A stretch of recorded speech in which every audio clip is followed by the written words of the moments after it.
Welcome top news today. Michael Flynn, President Donald Trump's former national security advisor, told a former business partner that economic sanctions against Russia would be ripped up as soon as Donald Trump took office, according to an anonymous whistleblower. The revelation is the latest evidence suggesting the Trump campaign may have agreed to help Russia in exchange for Russia's help getting Trump elected president, experts say.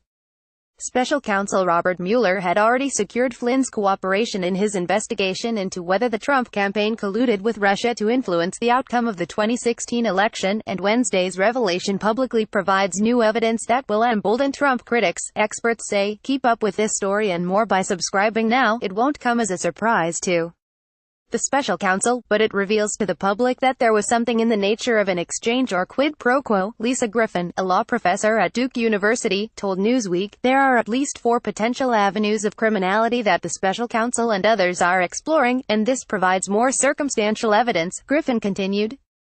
This might be relevant to the possibility of a bribery case, or assistance with the campaign that was done in exchange for what the Russians want most, the easing of sanctions. Flynn pleaded guilty last week to lying to the FBI about his contacts with the Russian ambassador at the time, including speaking with him about U.S.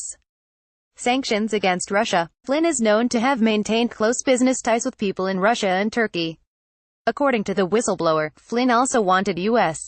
sanctions against Russia lifted in order to complete an international energy project he was working on.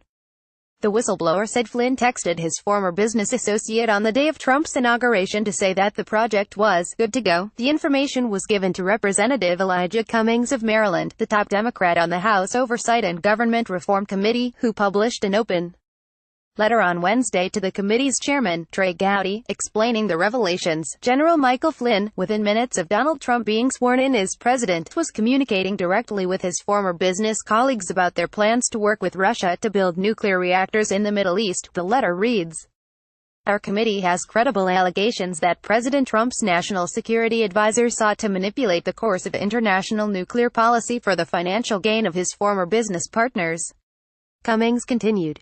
These grave allegations compel a full, credible and bipartisan congressional investigation. The revelation is one of the strongest pieces of evidence to date that the Trump administration wanted to cancel U.S.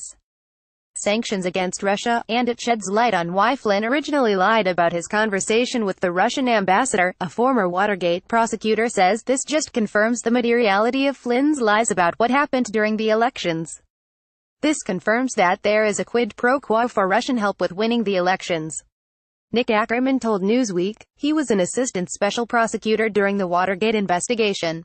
The whistleblower first approached Cummings after Newsweek published an account of Flynn's role in pursuing a joint U.S.-Russian plan to build nuclear power plants in the Middle East, according to the letter.